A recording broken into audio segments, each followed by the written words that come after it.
Dear students, आज हम start करेंगे यूनिट 8 जो है D and F block elements. तो इस चैप्टर में अभी हम सिर्फ डी ब्लॉक एलिमेंट्स को स्टडी करेंगे। पीरियोडिक टेबल में आपको एस और पी ब्लॉक एलिमेंट्स की स्टडी आपने पहले से कर रखी है। तो डी ब्लॉक एलिमेंट्स को हम बोलते हैं ट्रांजिशन एलिमेंट्स।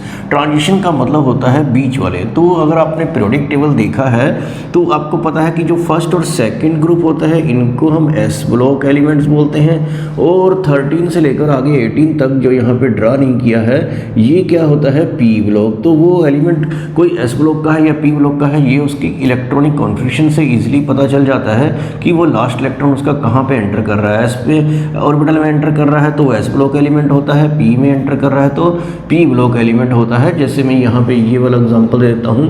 पी ब्लॉक का आपको याद है कि फर्स्ट एलिमेंट जो है जो 13 ग्रुप में है वो क्या है, बोरोन है। और जब आप उसकी कॉन्फ़िगरेशन बनाते हैं तो उसमें जो लास्ट इलेक्ट्रॉन आता है वो पी ऑर्बिटल में आता है, इसलिए वो पी ब्लॉक का एक मेंबर है। इसी तरह से ये एस ब्लॉक हैं, और एस और पी के बीच में ये सब जो हैं ग्रुप 3 से लेकर 12 तक, तो ये 4, 5, 6, 7, 8, 9, 10, 11, 12 इस तरह से ये 3 से लेकर जो 12 तक ग्रुप हैं ये सब क्या हैं, ये डी ब्लॉक एलिमेंट्स हैं। और इनको हम बोलते हैं ट्रांजिशन एलिमेंट, मीन्स कि ये बीच में लाई करते हैं। और इनकी जो प्रॉपर्टीज़ होती हैं डी ब्लॉक की, that lies between S and P block element. तो इनकी प्रॉपर्टीज़ भी इंटरमीडिएट होती हैं, बीच वाली होती हैं, ना तो एस जैसी होती है ना पी जैसी होती है, उनके बीच की कुछ प्रॉपर्टीज़ होंगी, इसलिए इनको ट्रांजिशन एलिमेंट्स बोलेंगे। तो यहाँ पे ट्रांजिशन एलिमेंट्स के बारे में आपको क्या क्या नोट करना है, एक तो यही है which lies in between S and P block elements in the periodic table. Periodic table में ये एस और पी के बीच में लाई करते हैं। ये इस तरह से हो गए ट्रांजिशन एलिमेंट। और ट्रांजिशन एलिमेंट में है तो कौन से, डी ब्लॉक के ही एलिमेंट हैं। तो डी ब्लॉक एलिमेंट्स की क्या पहचान है, whose last electron enter in D orbital. जब आप उसकी कॉन्फ़िगरेशन बनाते हैं तो उसका आखिरी इलेक्ट्रॉन जो है वो डी ऑर्बिटल में एंटर करता है। तो मैं यहाँ पर जो है ये स्कैंडियम है फर्स्ट एलिमेंट डी ब्लॉक का, इसकी कॉन्फ़िगरेशन आपको बना के दिखा देता हूँ। इसका एटॉमिक नंबर तो आपको लर्न होगा ही, 21 है। तो कॉन्फ़िगरेशन देखते हैं, 1s2 2s2 2p6 3s2 3p6 4s2 3d1। तो 4s2 के बाद कई बच्चे 3d1 लिखते हैं और कोई पहले भी लिख लेता है इस तरह से, लेकिन इलेक्ट्रॉन तो 4s में ही पहले आते हैं। अब वो प्रिंसिपल है, ये +1 में पढ़ा था। तो लास्ट में हमने इलेक्ट्रॉन डाला है डी में, तो इसलिए ये सब क्या है, डी ब्लॉक एलिमेंट है।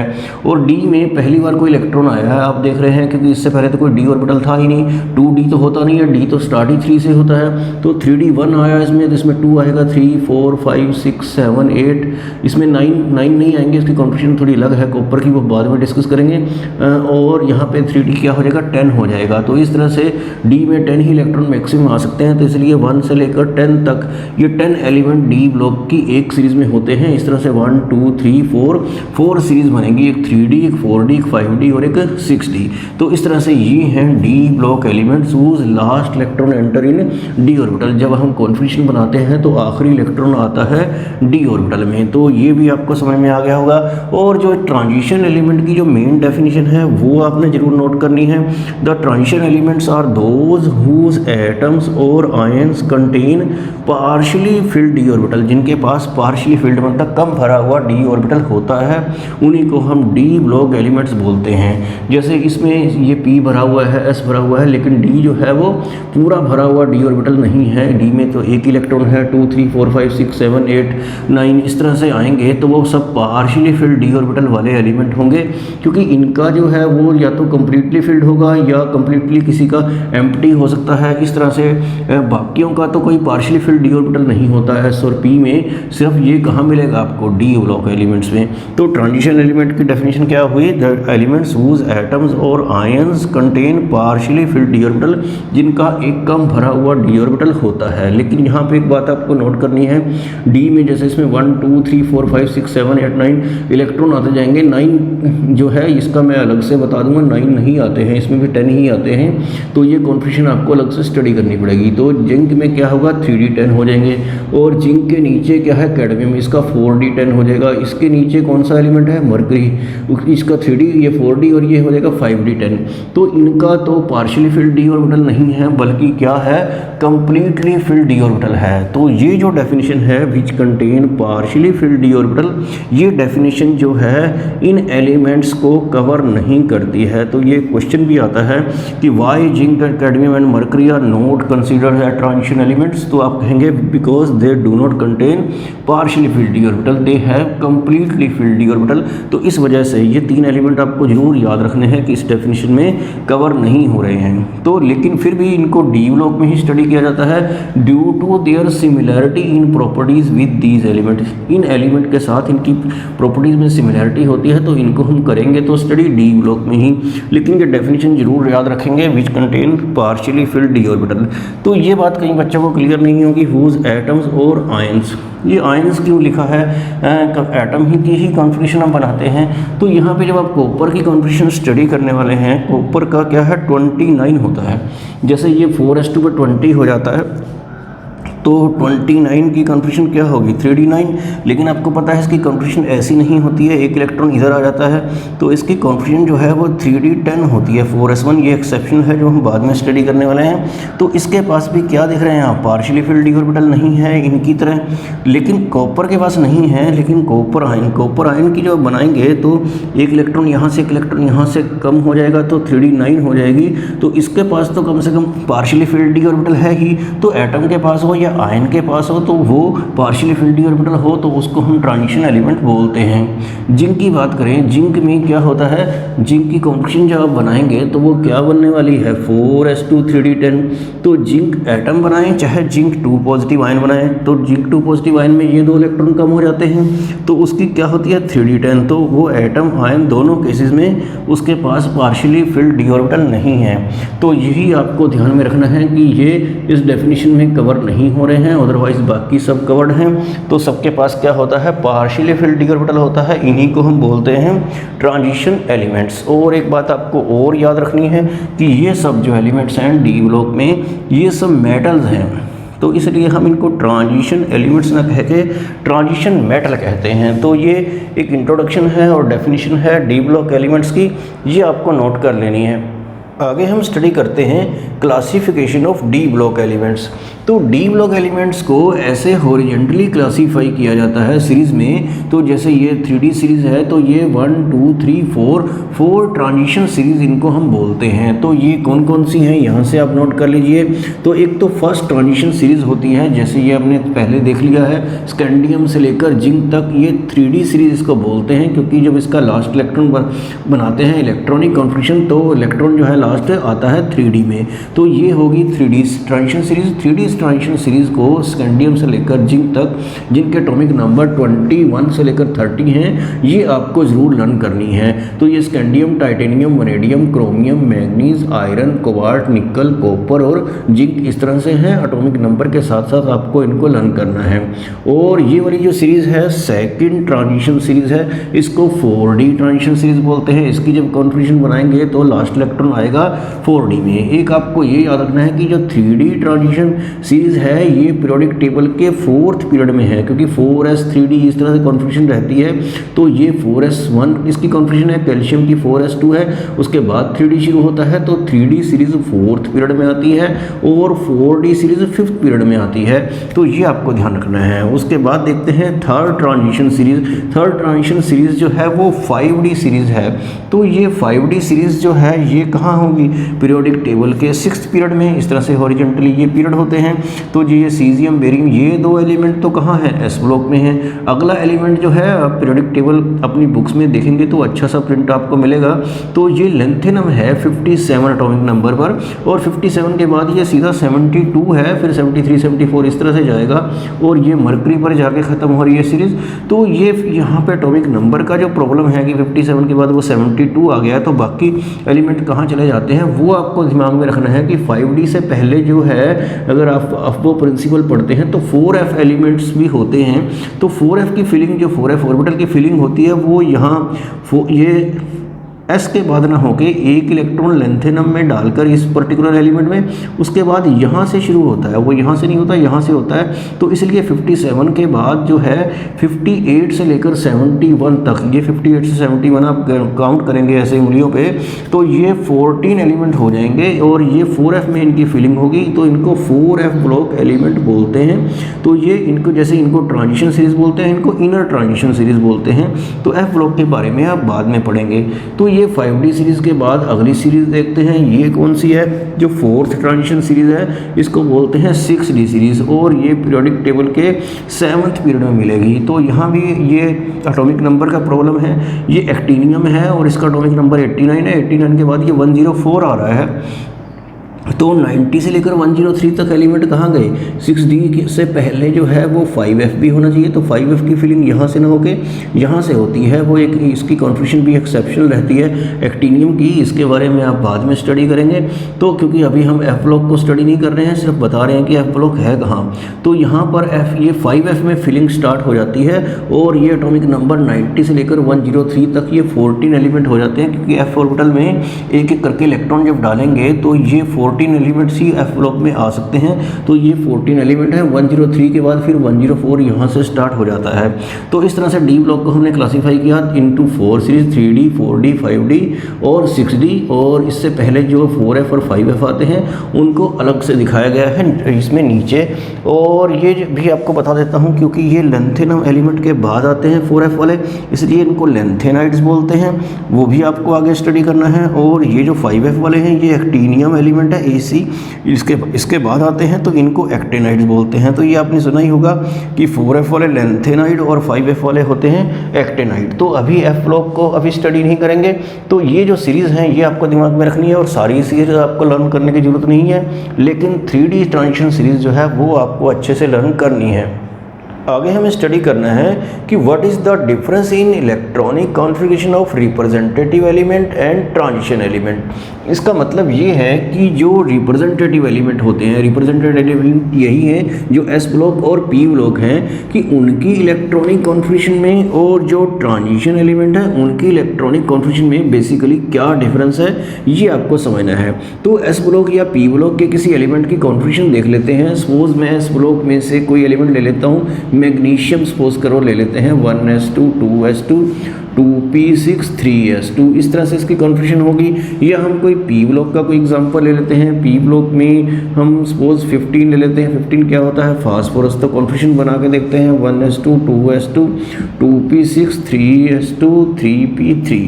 तो ये जो S ब्लॉक या P ब्लॉक जो रिप्रेजेंटेटिव एलिमेंट होते हैं, इनके जो वैलेंस इलेक्ट्रॉन हैं जिससे इनकी वैलेंसी का पता चलता है, तो valence electrons are present in outermost shell.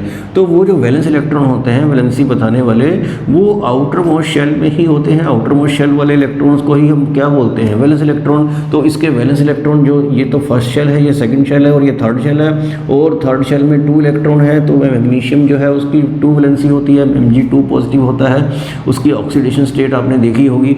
और P ब्लॉक की बात करें तो इसमें ये फर्स्ट शेल, ये सेकंड शेल और ये थर्ड शेल, और थर्ड शेल में इसके 2 + 3 कितने हैं, 5 इलेक्ट्रॉन है। तो 5 ऑक्सीडेशन स्टेट या 5 वैलेंसी जो है फास्फोरस शो करता है, PCl5 में आपने देखा होगा। तो ये जो वैलेंस इलेक्ट्रॉन हैं जो वैलेंसी बताते हैं, ये लास्ट शेल मीन्स कि आउटर मोस्ट शेल में ही ये प्रेजेंट होते हैं। लेकिन ट्रांजिशन एलिमेंट में ऐसा नहीं है। उसमें क्या डिफरेंस है, यही तो आपको समझना है कि valence electrons are present in outermost shell as well as in d orbital of penultimate shell. Penultimate का मतलब लास्ट से एक पहले वाला, सेकंड लास्ट जिसे बोलते हैं, उसके d ऑर्बिटल के इलेक्ट्रॉन भी और लास्ट शेल के इलेक्ट्रॉन भी, वो सभी होते हैं वैलेंस इलेक्ट्रॉन, जबकि इसमें पहले वाला कुछ नहीं होता है। तो इस बात को समझने के लिए हम किसी d ब्लॉक वाले एलिमेंट की कॉन्फ़िगरेशन बना देते हैं, जैसे वो फर्स्ट एलिमेंट की ही बना देते हैं, स्कैंडियम। उसकी आपको पता ही है कैसी होती है configuration, 1s2 2s2 2p6 3s2 3p6 4s2 3d1, क्योंकि ये 4s2 तक 20 हो जाता है तो 3d में 1 डालेंगे तो ये 21 हो जाएगा। तो ये लास्ट शेल तो ये है, तो ऐसा नहीं है कि ये वैलेंस इलेक्ट्रॉन इसके 2 ही हैं, हमें लास्ट से पहले वाले का d ऑर्बिटल, जिसको पेनल्टीमेट शेल बोलते हैं, सेकंड लास्ट, तो ये सारे जो हैं इसके वैलेंस इलेक्ट्रॉन हैं। तो स्कैंडियम की वैलेंसी या ऑक्सीडेशन स्टेट आप देखेंगे आगे तो वो 3 पॉजिटिव दिखाई देती है, वो d वाले भी मिला के। तो इसमें कोई d नहीं होता है और पहले वाले किसी को मिलाने की ज़रूरत नहीं होती है। तो इसमें तो उसको, क्योंकि इन दोनों की एनर्जी ऑलमोस्ट इक्वल होती है, ये जो 4s है क्योंकि ये लास्ट है, इसको तो ns बोलते हैं और इसको n-1d बोला जाता है, मतलब कि 4 से एक कम। तो इस तरह से इन दोनों की एनर्जी ऑलमोस्ट सिमिलर होती है, तो इसलिए दोनों ही वैलेंसी को डिसाइड करते हैं और ये वैलेंस इलेक्ट्रॉन होते हैं। तो ये बात आपको इन दोनों की कॉन्फिगरेशन में जो डिफरेंस है ये आपको ठीक से समझ लेना है। और एनसीईआरटी में ये क्वेश्चन भी है, what is the difference in the configuration of these two, तो उसमें जो आंसर लिखा है वो ये लिखा है कि इनके पास कोई इनकम्प्लीटली फिल्ड डी ऑर्बिटल होता है और उनके पास कोई भी इनकम्प्लीटली फिल्ड डी ऑर्बिटल नहीं होता। डी ऑर्बिटल या तो बिल्कुल खाली होगा या बिल्कुल पूरा भरा होगा, तो ऐसे पार्शियली फिल्ड डी ऑर्बिटल तो सिर्फ इन्हीं के पास होता है। तो ये भी आंसर है उस क्वेश्चन का, तो ये भी आपको दिमाग में रखना है। आगे स्टडी करते हैं exceptional configuration of chromium and copper. तो ये क्रोमियम और कॉपर जो है 3D सीरीज़ के एलिमेंट हैं, इनकी जो इलेक्ट्रॉनिक कॉन्फ़िगरेशन है एक्सेप्शनल होती है, जिसके बारे में आपने +1 में भी पढ़ा होगा। तो उसमें देख लेते हैं क्या है। क्रोमियम जो है उसका एटॉमिक नंबर आपको पता होगा क्या है, 24 होता है। तो 1s2 2s2 2p6 3s2 3p6 4s2 3d4, ऐसे इसकी कॉन्फ़िगरेशन होनी चाहिए थी। 4s2 मिला के 20 हो गया और d में हमने 4 डाले तो वो 24 हो गया। लेकिन आपको पता है कि d जो है उसके 5, d जो सबशेल है उसके आगे 5 ऑर्बिटल होते हैं और सबके पास एक एक इलेक्ट्रॉन आ जाए तो d 5 पे स्टेबल हो जाता है या 10 पे स्टेबल हो जाता है अगर 2-2 इलेक्ट्रॉन हो।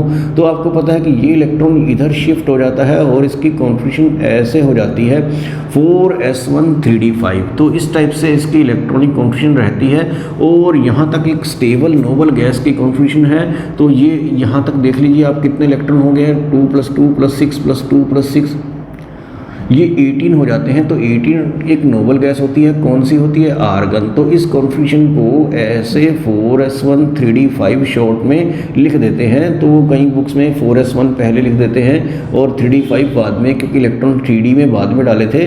लेकिन बेस्ट यही रहता है कि आप 3d इधर लिखें, 4s इधर लिखें। लेकिन आपको याद रखना है कि इलेक्ट्रॉन जो है पहले 4s में डालते हैं, 3d में बाद में। तो ये exactly half filled stable configuration है क्रोमियम की। और इसी तरह से आपको देखना है कॉपर की कॉन्फ़िगरेशन। कॉपर की कॉन्फ़िगरेशन कैसे बनेगी, ये 29 इसका एटॉमिक नंबर होता है। 1s2 2s2 2p6 3s2 3p6 4s2 3d9 होनी चाहिए थी, लेकिन d9 पे जो है वो स्टेबल नहीं होता बल्कि 10 पे होता है। तो इसलिए एक इलेक्ट्रॉन जो है वो इधर आ जाता है। तो इसकी कॉन्फ़िगरेशन जो है मैं यहीं पे रब करके बना देता हूँ। तो ये 4s1 3d10 हो जाती है। ये कम्प्लीटली फिल्ड स्टेबल कॉन्फ़िगरेशन है, जिसको शॉर्ट में आप कैसे बना सकते हैं, 4s1 3d10। तो इस टाइप से ये इलेक्ट्रॉनिक कॉन्फ़िगरेशन जो है, बाकी तो आपको पता ही है। लेकिन क्रोमियम और कॉपर की थोड़ा एक्सेप्शनल है, क्योंकि एक इलेक्ट्रॉन डी में आ जाता है सिमेट्रिकल डिस्ट्रीब्यूशन की वजह से। तो उससे क्या होता है कि उसकी एनर्जी लेस हो जाती है और ये स्टेबल कॉन्फ़िगरेशन रहती है। तो ये कॉन्फ़िगरेशन आपको जरूर लर्न कर लेनी है क्रोमियम की और कॉपर की। और जितने भी ये डी ब्लॉक एलिमेंट्स हैं उनकी जनरल इलेक्ट्रॉनिक कॉन्फ़िगरेशन देख लेते हैं। जनरल जो है, क्योंकि एस में अक्सर क्या होते हैं, 2 इलेक्ट्रॉन होते हैं। कभी कभी एक्सेप्शनल केस में 1 हो सकता है, 0 भी हो सकता है। हालांकि 0 वाला एलिमेंट आपको कोई स्टडी नहीं करना है फिलहाल। तो ये एस में यहाँ पे 0 से 2 तक इस तरह से कॉन्फ़िगरेशन लिखते हैं। और 3D को हम क्या लिख देते हैं, n-1d। उसमें इलेक्ट्रॉन कितने हो सकते हैं, 1 से 10 तक। तो ऐसे जनरल इलेक्ट्रॉनिक कॉन्फ़िगरेशन लिखते हैं। ये 1 से 10 तक है डी और एस 0 से 2 तक है।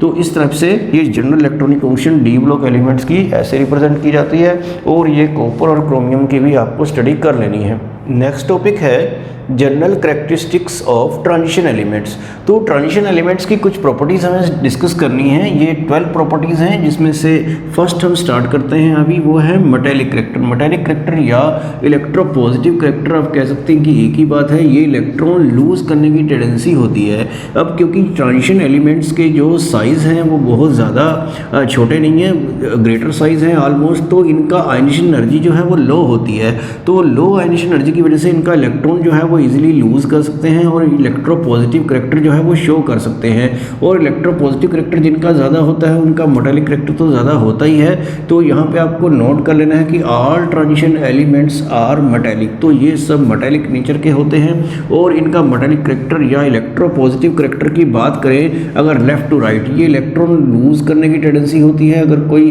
इलेक्ट्रॉन, वन इलेक्ट्रॉन कोई लूज करता है तो उसके ऊपर क्या आ जाता है, पॉजिटिव चार्ज आ जाता है इस टाइप से। तो जैसे जैसे आपको पता है कि लेफ्ट से राइट तक ये जो ट्रांजिशन एलिमेंट्स हैं इनको हम लेफ्ट टू राइट सीरीज में डिस्कस करने वाले हैं, हॉरिजॉन्टली जो पीरियड में डिस्कस करेंगे। जबकि जो पी ब्लॉक एलिमेंट थे वो आपको याद है कि हम वो टॉप टू बॉटम उनको डिस्कस करते थे, ग्रुप में उसका वेरिएशन स्टडी करते थे। लेकिन यहाँ पे हमने पीरियड में करना है। सारी ये प्रॉपर्टीज जो हैं हम लेफ्ट टू राइट ही डिस्कस करेंगे इनका वेरिएशन। तो ये जो इलेक्ट्रोपॉजिटिव करैक्टर है ये साइज़ के ऊपर डिपेंड करता है, क्योंकि साइज आपको याद है पी ब्लॉक में भी ऐसा ही होता था कि लेफ्ट टू राइट डिक्रीज होता था। तो साइज डिक्रीज होने से इलेक्ट्रॉन लूज करने की टेंडेंसी जो है वो कम हो जाती है। तो इसलिए यहाँ पर लिखा है कि इलेक्ट्रोपॉजिटिव करैक्टर जो है that decreases from left to right in a series. तो वो सेंटेंस आपको पूरा लिखना है कि लेफ्ट से राइट तक इलेक्ट्रोपॉजिटिव करैक्टर या मेटेलिक करैक्टर जो है वो डिक्रीज होता है। और वैसे आपको दिमाग में रखना है कि ट्रांजिशन मेटल्स का एक स्ट्रॉन्ग मेटेलिक बॉन्ड होता है। तो मेटेलिक बॉन्ड स्ट्रॉन्ग क्यों होता है, क्योंकि इनके पास greater number of unpaired electron होते हैं। अनपेयर्ड इलेक्ट्रॉन ज़्यादा होने से क्या होता है, बॉन्ड फॉर्मेशन में टेंडेंसी ज़्यादा रहती है। तो मैं आपको इसमें एग्जांपल देता हूँ। जैसे आयरन हार्ड होता है, एक हार्ड मेटल है, तो उसका क्योंकि मेटेलिक बॉन्ड स्ट्रॉन्ग है उसकी कॉन्फ़िगरेशन अगर आपने देखी है तो वो क्या है 4s2 3d6 है। डी में अगर इलेक्ट्रॉन 6 हैं तो अनपेयर्ड कितने होंगे ये आप बता सकते हैं। तो डी जो है 1 2 3 4 5, तो डी में इस तरह से 5 ऑर्बिटल होते हैं 1 2 3 4 5 और 6th इलेक्ट्रॉन आने से ये 4 अनपेयर्ड इलेक्ट्रॉन होते हैं। तो ये काफ़ी अनपेयर्ड इलेक्ट्रॉन हैं। तो अनपेयर्ड इलेक्ट्रॉन डी में काफ़ी होते हैं, सभी ट्रांजिशन मेटल के, एक दो के नहीं होते तो वो आपको अलग से बता दिया जाएगा। तो इसलिए इनका मेटेलिक बॉन्ड जो है वो क्या बनता है, स्ट्रॉन्ग बनता है।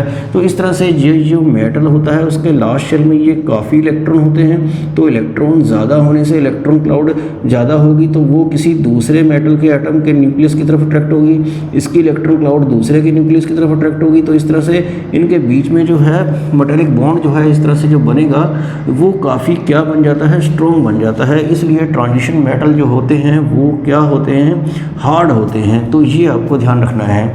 और ये जो ट्रांजिशन मेटल्स में अगर आप इनकी बात करते हैं, क्रोमियम, मोलिब्डेनम और टंगस्टन, ये बहुत ज़्यादा हार्ड मेटल हैं।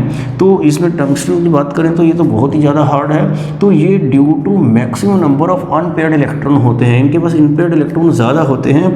अगर आप क्रोमियम की कॉन्फ़िगरेशन बनाते हैं तो वो क्या बनेगी, आपने बनाई थी अभी 4s1 3d5 जो है, क्रोमियम का एटॉमिक नंबर जो है वो 24 है। तो आपको बना के देख लेनी है। तो अनपेयर्ड इलेक्ट्रॉन डी में 5 मैक्सिमम हो सकते हैं। तो डी में अनपेयर्ड इलेक्ट्रॉन इतने ज़्यादा हैं और इनके भी डी में 5 ही होंगे। इसका जैसे ये 3d में है तो इसका 4d में होगा, इसका 5d में होगा। तो कन्फ्यूजन आप देख सकते हैं। तो अनपेयर्ड इलेक्ट्रॉन बहुत ज़्यादा होने की वजह से 5 हैं। तो इसलिए मेटेलिक बॉन्ड जो है स्ट्रॉन्ग होता है इनका, इसलिए ये होते हैं हार्ड मेटल। तो ये एग्जाम्पल आपको जरूर लर्न कर लेने हैं कि कौन से मेटल हार्ड हैं। वो है क्रोमियम, मोलिब्डेनम और टंगस्टन। और यहाँ पे आपको ये भी नोट करना है कि जो ये वाले एलिमेंट हैं जिंक, कैडमियम, मरकरी जो हैं ये हार्ड नहीं हैं, ये क्या हैं, सॉफ्ट हैं। क्योंकि इनके डी में सारे इलेक्ट्रॉन जो हैं वो कैसे हैं, पेयर्ड हैं। इलेक्ट्रॉन में पेयरिंग होने से बॉन्ड फॉर्मेशन में टेंडेंसी इनकी कम हो जाती है और इसलिए मेटेलिक बॉन्ड जो है वो स्ट्रॉन्ग नहीं होता, इनका वीक हो जाता है। तो जिंक, कैडमियम, मरकरी जो हैं वो सॉफ्ट क्यों हैं, due to weak metallic bond. और इनका वीक मेटालिक बॉन्ड क्यों है? Due to all paired electron, तो सारे इलेक्ट्रॉन इनके पेयर्ड हैं। जिंक की कॉन्फ़िगरेशन आपने बनाई होगी तो वो क्या होती है? 3d10 हो जाती है।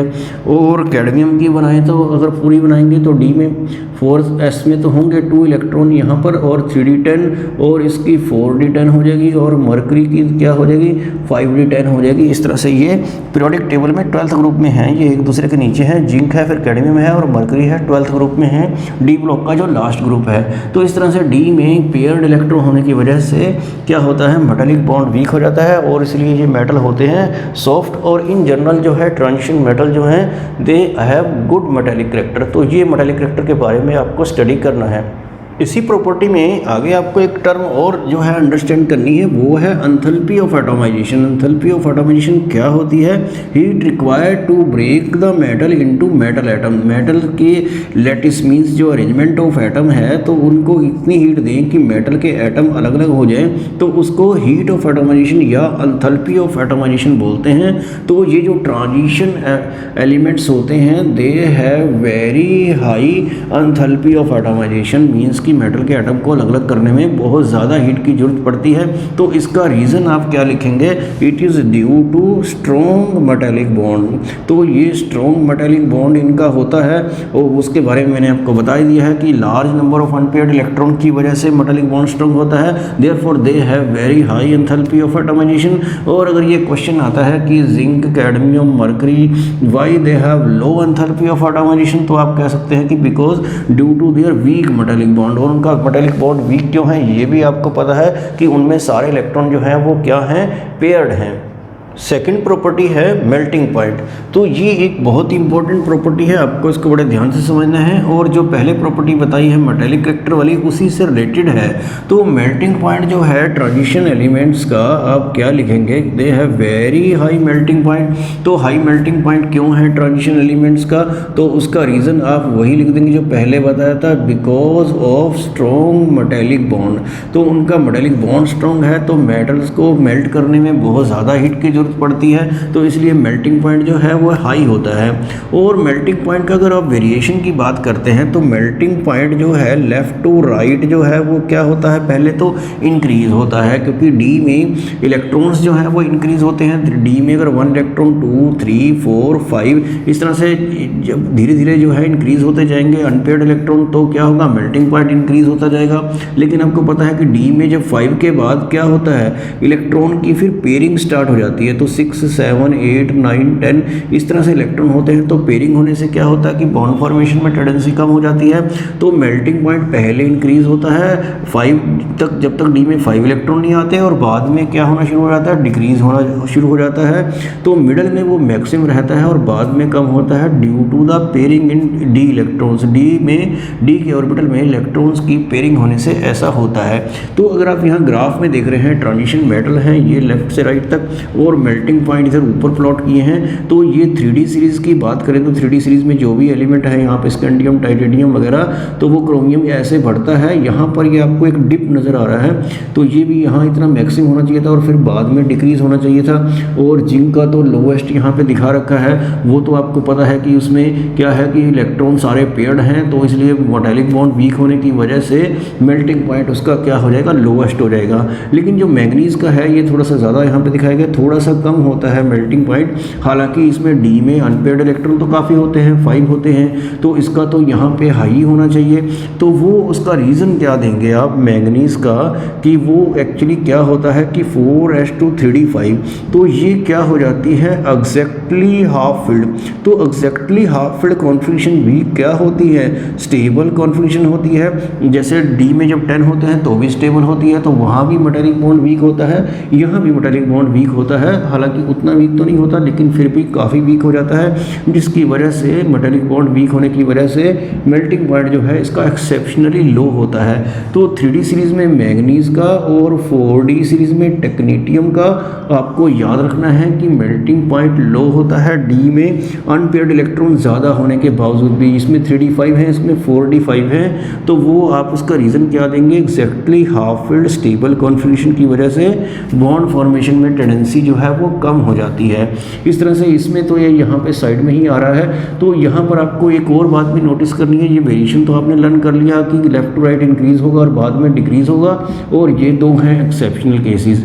एक ये क्वेश्चन आता है कि हाईएस्ट मेल्टिंग पॉइंट किसका है पूरी सीरीज में, तो 3D 4D और 5D का तो और भी ज़्यादा होता है। तो हाईएस्ट मेल्टिंग पॉइंट जो है ये W कौन सा एलिमेंट है, टंगस्टन। तो ये पॉइंट आपको नोट कर लेना है कि टंगस्टन का जो है डी ब्लॉक में हाईएस्ट मेल्टिंग पॉइंट है उसकी कॉन्फिगरेशन के हिसाब से। तो ये मेटालिक बॉन्ड इसका जो है वो स्ट्रॉन्गेस्ट मिलेगा आपको, तो ये याद रखना है। और एक बार ये भी क्वेश्चन आया है, ये मल्टीपल चॉइस के लिए बहुत अच्छा क्वेश्चन है। और एक और क्वेश्चन आया हुआ है कि 3D सीरीज में देखिए, अगर पूरे डी ब्लॉक में पूछे कि हाईएस्ट किसका है, फिर तो आपको टंगस्टन बताना है। तो 3D सीरीज की अगर बात करते हैं तो हाईएस्ट जो रहेगा वो क्रोमियम का रहेगा। तो क्रोमियम जो है उसका क्या होगा, highest melting point in 3D series. तो 3D सीरीज में ये भी आपको नोट कर लेना है कि मेल्टिंग पॉइंट हाईएस्ट किसका होता है, क्रोमियम का होता है। और इसकी बात करें तो फिर वो मोलिब्डेनम उसका आंसर रहेगा। तो इस तरह से मेल्टिंग पॉइंट का वेरिएशन और ये दो एक्सेप्शनल केसेस, और वो तीन जिनका मेल्टिंग पॉइंट लोवेस्ट है वो जिंक, कैडमियम, मरकरी है। तो इसके बारे में क्वेश्चन अक्सर आता है कि zinc, cadmium, mercury have very low melting point. तो वो ही आप कहेंगे due to their weak metallic bond. तो उनका वीक मेटालिक बॉन्ड है, और वीक मेटालिक बॉन्ड का भी आपको रीज़न लिखना है। तो वो क्या लिखेंगे, स्टेबल इलेक्ट्रॉनिक कॉन्फिगरेशन। तो उनकी स्टेबल इलेक्ट्रॉनिक कॉन्फिगरेशन है, और उनमें डी में सारे इलेक्ट्रॉन पेयर्ड हैं, डी में 10 इलेक्ट्रॉन हैं। तो ये और ये दो केसेस, और हाईएस्ट किसका है, और वेरिएशन। तो ये मेल्टिंग पॉइंट के बारे में आपको बड़ा ठीक से स्टडी करना है।